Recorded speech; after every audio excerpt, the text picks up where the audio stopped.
Why does great love sometimes kill desire? Why do we crave closeness, but feel suffocated when we get it? In today's BookLia episode, we're diving into one of the most provocative and powerful relationship books of the 21st century, Mating in Captivity by Esther Perel. If you've ever been in a long-term relationship and wondered why passion fades, why emotional safety doesn't guarantee sexual connection, or why the person you love most can start to feel like a roommate, this episode is for you. Because sometimes, keeping the spark alive isn't about more closeness, it's about reintroducing mystery. Let's explore the psychology of desire, and how to build love that stays wild. Mating in Captivity, Unlocking Erotic Intelligence was published in 2006 and quickly became a global phenomenon. Esther Perel is a Belgian psychotherapist with decades of experience counseling couples across cultures. Her groundbreaking question was this: can we desire what we already have? In a world that tells us true love should be safe, predictable, and ever-present, Perel challenges us to look deeper. Because while intimacy requires closeness, trust, and familiarity, desire thrives on distance, mystery, and uncertainty. And here's the paradox. The very things that make us feel emotionally secure in a relationship can also kill the erotic spark.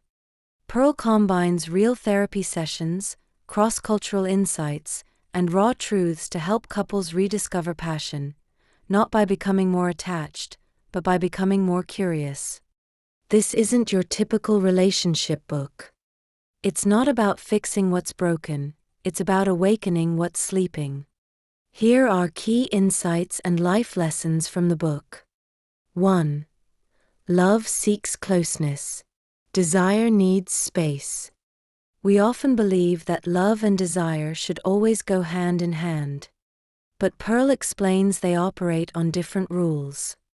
Love is about comfort, connection, and knowing someone deeply. Desire is about adventure, novelty, and the unknown. This is why couples who become everything to each other, best friends, co-parents, housemates, often find that their sexual connection fades over time. Because desire doesn't live where things are completely predictable. Perel says, we love what we know. We desire what is mysterious. That doesn't mean cheating. It means cultivating individuality, autonomy, and curiosity, even inside commitment. A couple came to therapy saying their sex life had died after having kids. They still loved each other, but felt no erotic pull. Perel helped them reclaim their individuality outside the roles of mom and dad, and passion re-emerged. 2. Erotic intelligence is emotional, not just physical. Perel coined the term erotic intelligence to describe something deeper than technique or physical performance. It's about how you see yourself as a lover, and how you connect to aliveness in the presence of another. Erotic intelligence includes the capacity to imagine, the ability to play, the courage to be vulnerable, the thrill of not knowing everything about your partner. In long-term relationships, people often suppress their erotic selves to be the good partner, responsible, predictable, safe. But Perel says, eroticism is not about what you do, it's about how you feel.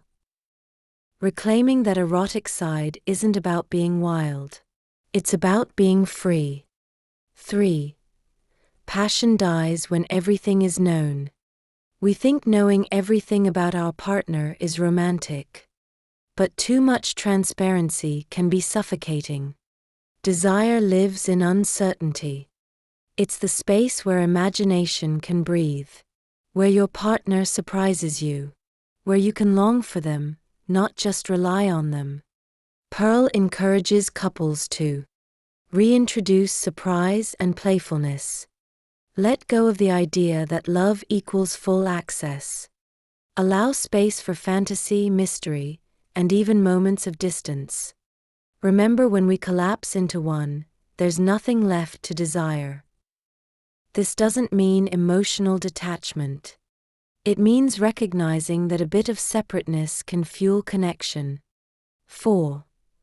Talking about sex is more intimate than having it. Many couples can have sex, but they can't talk about it.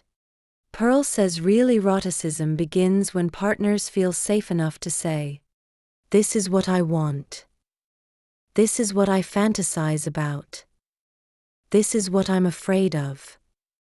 Vulnerability, not just nakedness, but emotional risk, is where true erotic connection begins. Couples who talk openly about their erotic lives often report greater closeness, not less. Because when we reveal our desires, we reveal our deeper selves. 5. Parenting can kill passion, if you let it. One of Perel's boldest messages is that modern parenting has become the enemy of erotic connection. Couples often pour all their time, energy, and identity into their kids, and leave nothing for their partnership.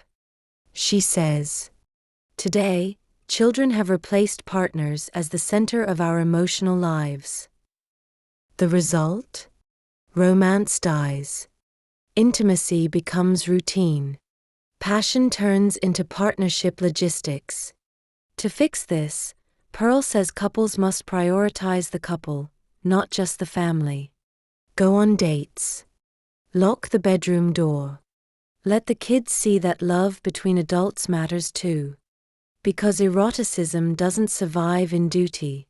It thrives in play. 6. Desire requires risk, even inside commitment. Many people assume that long-term commitment means giving up adventure. But Perel says it doesn't have to. Desire is maintained not by cheating or escaping, but by creating risk inside the relationship. Be unpredictable sometimes. Take emotional risks.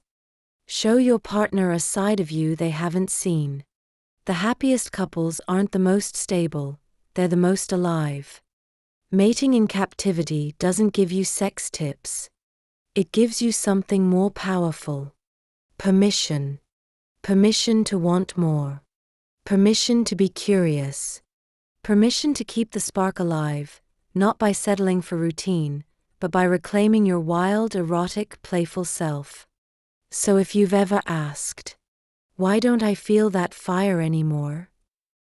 Is something wrong with us? Can we get it back?" This book says, yes, you can. But you have to be brave enough to meet your partner, not where things are safe, but where things are alive. What's one insight from Mating in Captivity that made you pause? Was it the idea that love and desire aren't the same? That mystery matters? That you can be committed and still crave excitement? Drop your thoughts in the comments, and let us know what resonated with you. If this episode helped rekindle curiosity, give it a like, subscribe, and hit the bell for more life-changing books that speak to the heart of modern relationships. This is BookLia. One book. Big insights.